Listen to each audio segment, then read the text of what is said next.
comprendre que les organisations vont toutes à un moment connaître un problème de cybersécurité.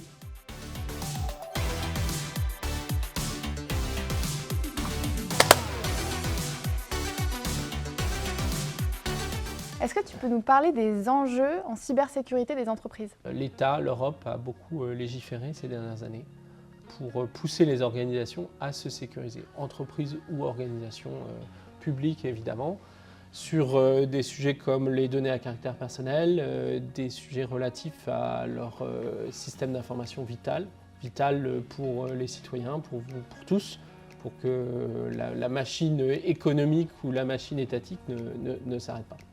Et face à tous ces enjeux d'investissement, de sécurisation, eh bien, on a, nous, la responsabilité de donner un conseil éclairé sur la façon d'investir, la façon de sécuriser pour ne pas être dans le quoi qu'il en coûte, être dans une approche éclairée par les risques, éclairée par l'investissement le plus juste en fonction de l'apport qu'il donne à l'entreprise. C'est un apport de diminution du risque en quelque sorte. Voilà.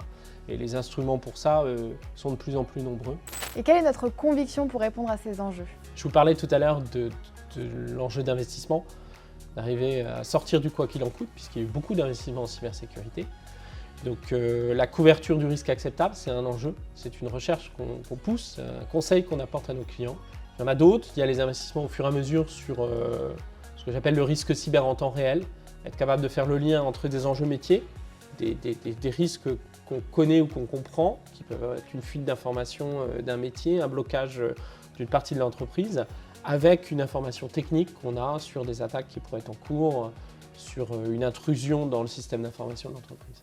Et un dernier enjeu pour moi, c'est une intégration forte de la cybersécurité avec le métier de l'entreprise, les métiers de l'entreprise et son système d'information, les acteurs de sa DSI.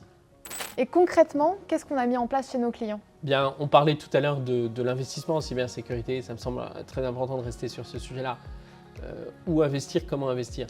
La gestion de crise nous donne un bon exemple, plutôt que d'investir toujours sur la sécurisation, savoir comprendre que les organisations vont toutes à un moment connaître un problème de cybersécurité et savoir que l'investissement pour diminuer l'impact au moment où ça se produit par une bonne gestion de crise, une gestion de crise éclairée, est plus efficient qu'un autre type d'investissement. Donc c'est un exemple parmi tant d'autres, investir, maîtriser sa gestion de crise par des process qui sont rodés et en s'exerçant régulièrement. Donc c'est ce type de mission qu'on peut faire pour certains clients. Je vous parlais tout à l'heure de l'intégration vis-à-vis des métiers. Je pense que c'est un axe aussi très important. On a créé un jeu de cartes qui nous permet d'échanger avec les métiers des organisations pour qu'ils comprennent quels sont les enjeux à l'échelle de leur projet, à l'échelle de leur métier et comment ils se transforment en un impact qui peut avoir lieu à un moment de cybersécurité.